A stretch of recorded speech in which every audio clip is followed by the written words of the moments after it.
The 2024 Elimination Chamber just took place on Saturday. It was the last stop on the road to WrestleMania. We are just now, 40 days away, I believe? Ladies and gentlemen, let's talk about it. So to start the night off, we have Candice LeRae and Indy Hartwell, Australia's own, taking on the Kabuki Warriors for the women's tag team titles. And I gotta say, the match was pretty good. I won't lie, I think there's something up with the acoustics of the building they were in, to where a lot of the pops didn't sound anywhere near as loud as they were in real life, because I was expecting Indy to get a way louder pop, to be honest with you. But then again, it could have been very loud, and we just didn't really hear it over TV properly.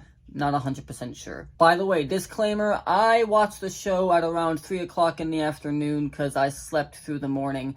So my viewing experience may be a little bit different than everybody else's viewing experience, because everybody else had to get up at 4 o'clock in the morning or 2 o'clock in the morning in order to watch the goddamn thing. But yeah, the match was not bad at all. Nowhere near as much drama as I expected out of these four women, to be honest, for a tag title match, especially in Indy's hometown. I really thought they were going to do a few more spots where Indy and Candice, you really thought that they were going to win the titles, but that never really happened in this match. Not enough, at least for me. They didn't quite build that enough for me.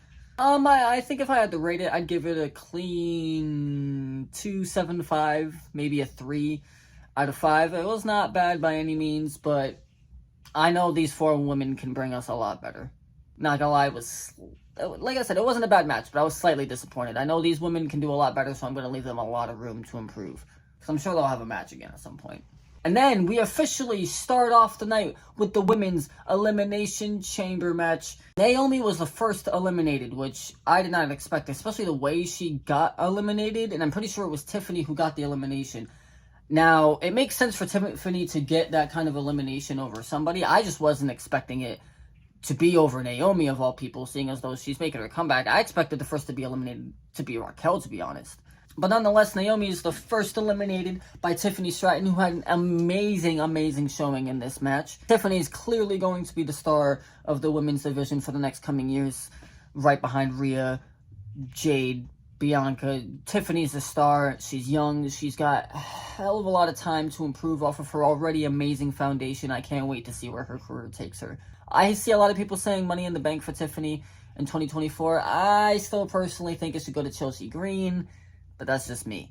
And I think Tiffany did get the majority of the eliminations in this match. So the finish of the match was pretty awesome. Liv hits her finisher on Tiffany, I believe it was, for the 1-2-3, turns right around and gets just manhandle slammed by Becky Lynch. 1-2-3. Becky is going to WrestleMania to face Mommy for the title, and I think this makes perfect sense. I see a lot of people saying that it should have been Liv, or it should have been Raquel, or it should have been Tiffany for a lot of different reasons, but honestly, man, it's WrestleMania. You gotta go for the money-making match, and the money-making match it's Becky versus Rhea. It really is. We haven't gotten this match with both of these iterations of these women before, so I'm really excited to see what happens. I personally believe that Mommy's going to end up going over at WrestleMania, really solidifying herself as the women's world champion, the final boss in the women's division. I really think that's what's going to end up happening.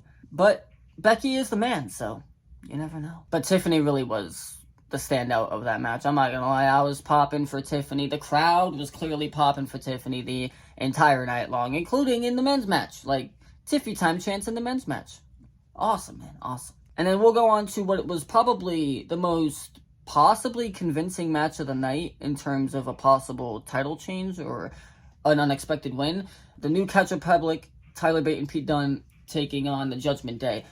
They legitimately had me thinking for a second there that Tyler Bate and Pete Dunne might be able to pull this off. Really might be able to get this win. And honestly, I wouldn't have hated it if it did happen. The crowd was on fire for this match. They were popping for everything. The double bop and bang by Tyler Bate and Pete Dunne into a double burning hammer is what they're calling it. I don't think we've seen a proper burning hammer in WWE for years. So to see them pull that out was awesome. The ending of the match is exactly what you'd expect. New Catch Republic is going on a tear. You really think they're about to get it. But then Damian stops a pin attempt by New Catch Republic for him to then, I believe, get up, choke slam, whatchamacallit, Pete Dunne, tags in Finn Balor, Finn goes to the top, hits the coup de grace, and that's the finish. It's exactly what you'd expect from a Judgment Day match, for them winning at least, the winning spot. And honestly, I didn't mind the fact that the ending was so abrupt. It was a really, really good match. It just solidified the fact that the Judgment Day is here to stay. They're on top. But probably not for much longer, because I think the Awesome Truth is going to be taking those tag titles off of them at WrestleMania, and that's going to be such an awesome moment. R-Truth deserves a championship. The Miz deserves a championship. They've been doing killer work, especially R-Truth with the Judgment Day. I can't wait to see it happen, and I'm sold on that's what's going to happen at WrestleMania at this point. And then we go on to the Men's Elimination Chamber match, which was not bad by any means. It was a pretty generic Elimination Chamber match. We got spears through the pods, people getting crashed into the chamber, people crashing off the pods, you know. It wasn't bad. Logan did a great job, as much as we all hate to admit it. He's doing a great job right now. He really is, with the devil horns and the marker and everything. I hate the dude, I really do. But he's so goddamn entertaining. Why do assholes have to become famous? I don't understand it. Nonetheless, AJ Styles comes in, flew 18 hours. The RKO out of nowhere was gorgeous, by the way. Dude, the memes that are going to be coming out of all of this, and the memes that I've already seen come out of the whole AJ Styles situation, is pretty freaking hilarious. AJ Styles and Shawn Spears, collab confirmed. The chairman of the wrestling industry. I want to see that now, actually. That'd be pretty fun. Imagine that, Shawn Spears and AJ Styles in a tag team. That'd be fire. So, unfortunately, we're probably going to be getting AJ Styles versus LA Knight at WrestleMania, and not Logan Paul versus LA Knight at WrestleMania, but whatever. Honestly, I think they can make it like a Fatal 4-Way match. Make it AJ Styles, LA Knight, Logan Paul, and KO, maybe. Why not? Give the title to LA Knight. We're tired of seeing Logan Paul with the title. We understand it's for heat, WWE. We get it. Please. Just give the title to LA Knight already. Yeah. But Drew ultimately comes out with the win in the Elimination Chamber match. And, yeah, makes sense. Makes perfect sense, honestly. I didn't see the logic that everybody was saying that anybody could win this Royal Rumble. That made no sense. Drew was the only man that made sense to win this Royal Rumble. It's his entire story. In Royal Rumble, I meant Elimination Chamber. Drew was the only man that made sense to win this Elimination Chamber. It made perfect sense story-wise. It made no sense for anybody else to win. So everybody that was going on and on about how, Randy Orton could go after his 15th, 16th title, whichever one it is, no. That was never going to happen. I'm sorry, guys. Maybe after Drew wins the title at WrestleMania, off of Seth or something, they can tell a story like that. But no, this entire Elimination Chamber was set up for Drew to face Seth. And honestly, Drew's putting on the best work of his career right now, let's all be honest. I wasn't so sure about this version of Drew when he kind of first debuted, but he's really warming up to me.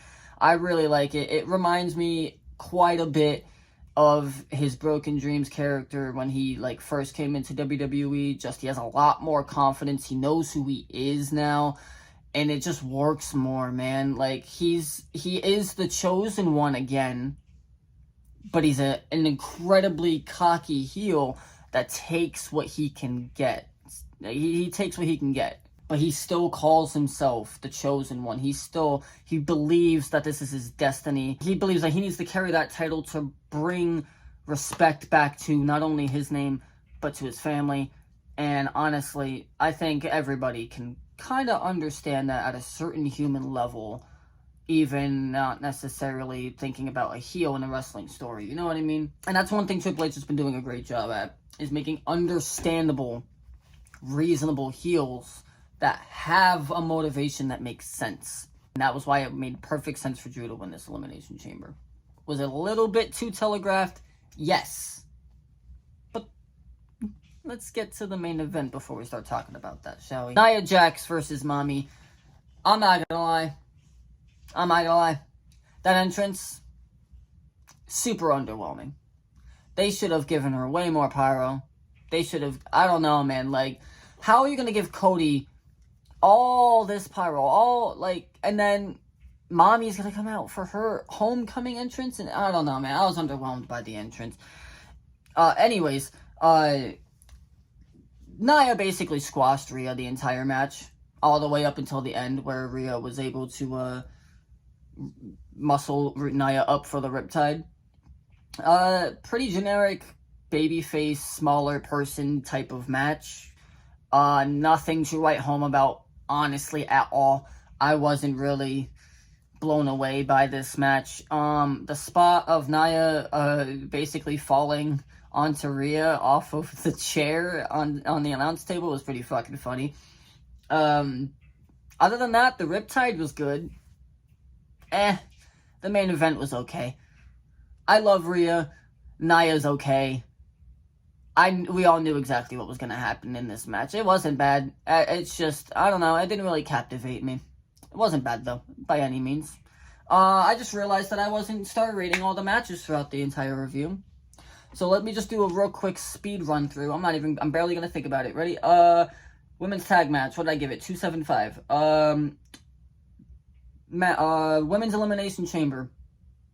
I'll give it a 3.75. Tag match. 4.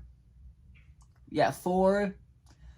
Men's Elimination Chamber, I'll give a 3.5.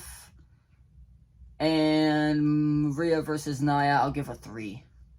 Overall, it wasn't a bad show. Definitely a B-level pay-per-view, though. They've been doing a really good job at, like, putting title changes and stuff. Even if it's not a big one, like, you know, like the Logan Paul one. They've been doing a good job at just putting big moments in B-show pay-per-views to really make them feel important. There wasn't really one of those in this pay-per-view. It was an Elimination Chamber. I don't know. I feel like I'm kind of starting to get desensitized to the chamber matches. Or they just need to figure out a way to freshen it up, because they're all kind of starting to meld together for me, to be honest. That, or they just need more cruiserweights, because the amount of big men in the men's match just kind of brought it down, to be honest with you. They needed more mobility, more agility, more young youth energy in that chamber, to be honest with you. But other than that, that was my pretty basic thoughts on Elimination Chamber. My cat Callie says hi. I hope you guys enjoyed. If you guys want to see more thoughts from me, go ahead and leave comments down below. Other than that, this has been your boy. And I hope you all have a great night, great day, great afternoon, whatever time you're watching this. And I'll see you in the next one, as always. Peace.